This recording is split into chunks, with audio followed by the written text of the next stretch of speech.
Bienvenidos.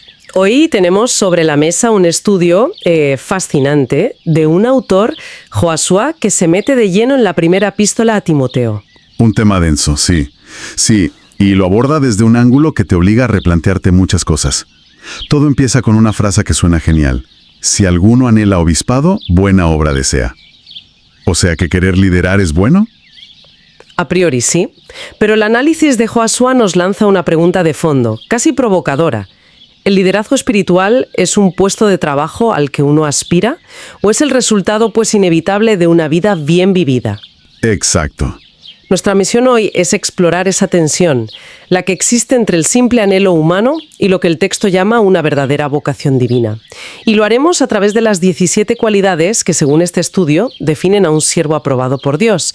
Y no solo, aplaudido por la gente. Es que esa pregunta que planteas lo cambia todo. Porque si el liderazgo es solo un cargo, pues nos centramos en las habilidades, en el carisma, en la gestión. Casi como si fuera una oferta de empleo. Claro.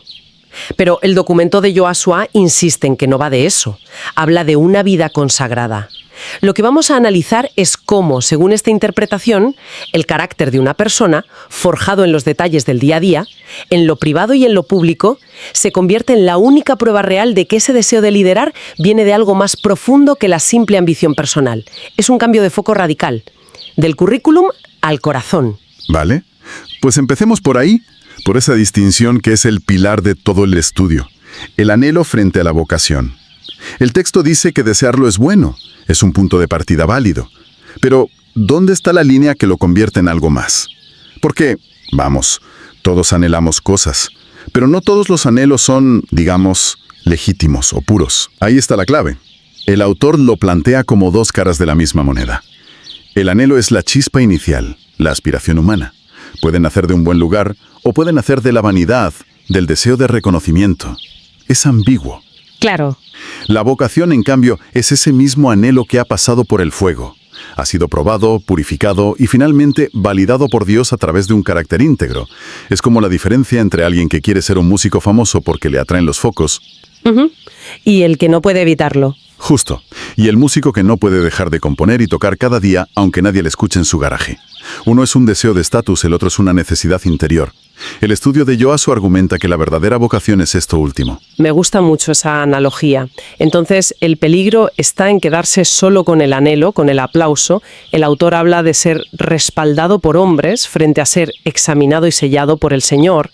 El respaldo de la gente puede ser muy volátil, ¿no? Hoy te aclaman y mañana. Completamente. El respaldo humano se puede conseguir con buenas dotes de comunicación, con carisma e incluso, con manipulación. Es externo. Sí. El examen del Señor, según lo presenta el texto, es interno. Se basa en la integridad, en la coherencia entre lo que dices y lo que haces cuando nadie te ve. Por eso el liderazgo que describe no es una plataforma para brillar, sino el resultado de una vida que ya brilla por sí misma por su solidez. Entendido. Así que, si el carácter es la prueba del algodón de la vocación, la pregunta es, ¿cómo se mide ese carácter? Y aquí es donde la cosa se pone súper práctica. El estudio presenta una lista de 17 cualidades. Es casi una auditoría de personaje, punto por punto. Una ITV en toda regla. Totalmente. Vamos a verla porque no tiene desperdicio. Propone agruparlas y la primera parada es el núcleo. ¿Las cualidades personales? Exacto. Todo empieza en el individuo, mucho antes de que tenga cualquier tipo de influencia sobre otros.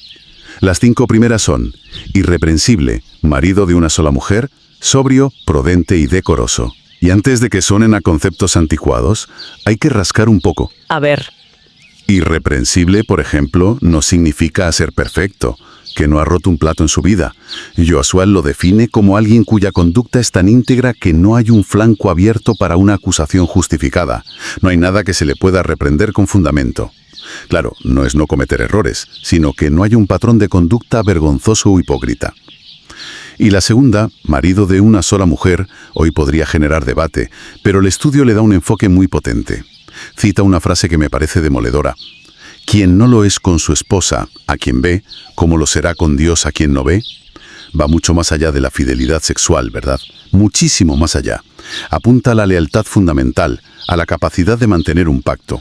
El argumento es de una lógica aplastante. Si no puedes ser fiel en la relación humana más íntima y visible que tienes, tu pretendida fidelidad a un Dios invisible queda en entredicho. Es la prueba de fuego. Es la prueba de fuego de la coherencia, sí. Y las otras tres van en la misma línea de autocontrol y equilibrio. Sobrio no es solo no emborracharse. El texto lo amplía a la moderación en todo. En la comida, en las palabras, en los gestos.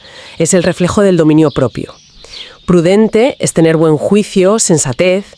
Y decoroso habla de una vida ordenada, digna, que inspira respeto por su seriedad moral. Vale, tenemos esa base personal sólida, un carácter a prueba de balas. Pero un líder no vive en una burbuja. ¿Cómo se conecta esa integridad personal con la forma en que trata a los demás? Porque supongo que de poco sirve ser irreprensible en privado si luego eres un tirano en público. Esa es la transición natural. Una vez que el carácter está anclado, se tiene que manifestar en las relaciones. Y aquí entran las cualidades que el estudio llama sociales. Hospitalario, apto para enseñar, amable y apacible. La hospitalidad, fíjate, hoy la vemos como algo bonito, invitar a cenar, pero el texto nos da un contexto histórico que lo cambia todo. En la época de los apóstoles, las posadas públicas solían ser lugares de inmoralidad, burdeles encubiertos. Ah, claro. Ofrecer tu casa a un viajero cristiano no era solo un gesto de generosidad, era un acto de protección, de pureza y de amor al prójimo. Tenía una dimensión espiritual y práctica enorme. Eso le da una profundidad increíble. No es solo abrir tu casa, es abrir un espacio seguro en un mundo hostil. ¿Y qué hay de apto para enseñar? ¿Significa ser un gran orador o un teólogo brillante? No necesariamente. El autor subraya que no se trata tanto de la elocuencia como de la capacidad de comunicar la verdad con claridad y sobre todo con integridad. Puedes ser un genio de la teología, pero si tu vida no respalda lo que enseñas, tu actitud es nula. La enseñanza ligada a la vida. Exacto. Y las otras dos, amable y apacible, son el antídoto contra el líder autoritario y conflictivo. Se conectan directamente con la descripción de la sabiduría en la epístola de Santiago. Pura, después pacífica, amable, benigna. No es debilidad, es la fortaleza de quien no necesita imponerse a gritos. Entendido. Ya tenemos el pilar personal y el social. Ahora el estudio nos lleva al tercer grupo, que es casi un espejo de los anteriores. Las cualidades morales, pero vistas desde la negación, desde lo que hay que evitar. Son como las líneas rojas del carácter. Exacto. Es como si el autor dijera, antes de seguir construyendo, asegúrate de quitar estas malas hierbas de raíz, porque si no, lo pudren todo. Y son 4 prohibiciones muy concretas. No dado al vino, no pendenciero, no codicioso y no avaro. Vale. La primera, no dado al vino, habla de no ser esclavo de ninguna sustancia, de mantener la mente clara. No pendenciero se refiere a la persona conflictiva, que siempre está buscando pelea, el que disfruta de la confrontación. El que en las redes sociales hoy estaría todo el día metido en broncas, vamos. Ese mismo. Y las 2 últimas, no codicioso y no avaro, atacan directamente al materialismo. Para reforzarlo, el texto cita a Lucas, no podéis servir a Dios y a las riquezas. Una frase lapidaria. Es una declaración de incompatibilidad absoluta. El autor plantea que tienes que elegir a tu Señor. O sirves a Dios, lo que implica generosidad y desprendimiento, o sirves al dinero, lo que te lleva a la codicia y la avaricia. No hay un término medio.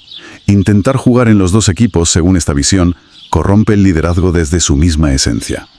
Y justo cuando parece que ya hemos cubierto todos los frentes, lo personal, lo social, lo moral, el análisis da un giro y se mete en el lugar más íntimo y probablemente el más difícil de falsear. El hogar. El campo de pruebas definitivo. Sí, el texto exige que el líder gobierne bien su casa y tenga a sus hijos en sujeción con toda honestidad. Gobernar bien su casa. Esa frase hoy en día hace saltar todas las alarmas. Suena a tiranía doméstica, a un patriarca que da órdenes y punto. Totalmente. Y es una interpretación errónea muy común si se saca de contexto. El propio autor, Joshua, se detiene aquí para ofrecer un matiz que es fundamental. Aclara que esa autoridad en el hogar no se ejerce por dominio, sino por ejemplo, credibilidad y amor. Ah, vale. No se trata de que tus hijos te obedezcan por miedo, sino de que te respeten porque ven en ti a una persona coherente y digna de confianza. El hogar se presenta como el laboratorio principal del liderazgo. La lógica es implacable. Si tu mensaje de amor y servicio no funciona con las personas que viven bajo tu mismo techo, ¿qué credibilidad tiene para el resto del mundo? Ninguna. Ya no te compra el personaje público, es que algo falla de base, es demoledor. Y ya para rematar la lista, quedan 2 requisitos que miran uno hacia dentro de la comunidad y otro hacia afuera.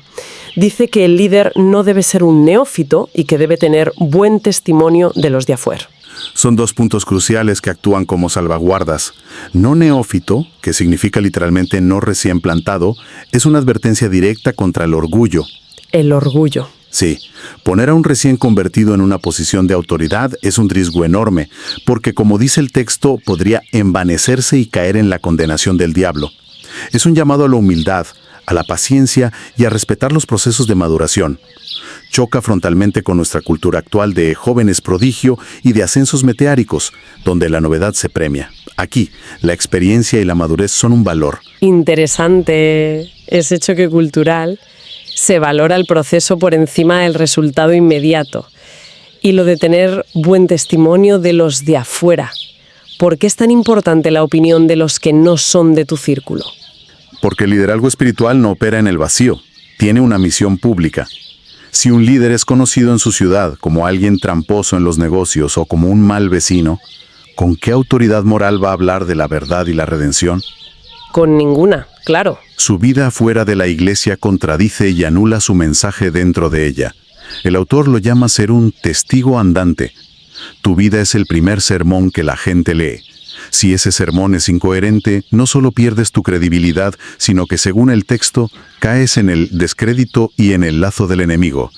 Tu mal testimonio se convierte en un obstáculo para el mensaje que pretendes proclamar. Después de recorrer esta lista de 17 puntos, que es de una exigencia brutal, una se queda un poco abrumada, la verdad. Y el estudio de Josué no suaviza al final, concluye con una advertencia muy seria sobre lo que está en juego. Hay una frase que me ha dejado helada. El pastor, si descuida su llamado, puede extraviar almas y perder su propia alma. Uf. La responsabilidad es, sencillamente, máxima. Es que esa es la conclusión lógica. Si el liderazgo tiene un potencial tan grande para el bien, también lo tiene para el mal. Un líder íntegro puede guiar a muchos, pero uno negligente o corrupto puede causar un daño inmenso. Y aquí es donde el autor cierra el círculo y vuelve al concepto del anhelo con el que empezamos. Ah, volvemos al principio. Sí, el giro final que propone es un cambio radical de aspiración. La invitación no es a desear un ministerio, un púlpito o un título. La invitación final es a anhelar ser llenos del Todopoderoso y fieles hasta el fin. O sea, que el verdadero objetivo no es tener un cargo, sino ser un tipo de persona. En lugar de a un rol o una posición. La gran conclusión del análisis no es cómo conseguir un puesto de liderazgo, sino cómo encarnar un carácter que de forma natural produzca un liderazgo auténtico como fruto. El cargo, si llega, es una consecuencia, no la meta. La meta es el carácter. Pues para cerrar, este estudio de Joshua no solo nos da un análisis, sino que nos deja con deberes.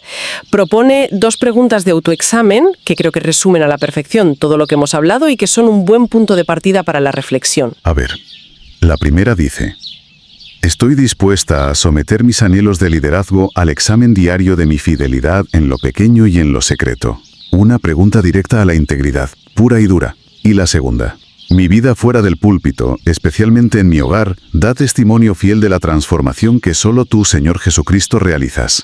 Ahí está, la prueba de la coherencia. Al final, todo este análisis nos dibuja un modelo de liderazgo que va a contracorriente de lo que solemos ver. No se mide por métricas de éxito, ni por seguidores, ni por popularidad. Se basa en un proceso lento, a menudo invisible, de formación del carácter. Totalmente. Un proceso que, según esta visión, es examinado por Dios, por la familia y por el mundo. Y esto nos deja con una cuestión final que trasciende lo religioso y se puede aplicar a cualquier ámbito. La pregunta es, si nuestra vida fuera auditada, no por nuestros logros públicos, sino por nuestra integridad privada, ¿cuántos de nosotros aprobaríamos el examen?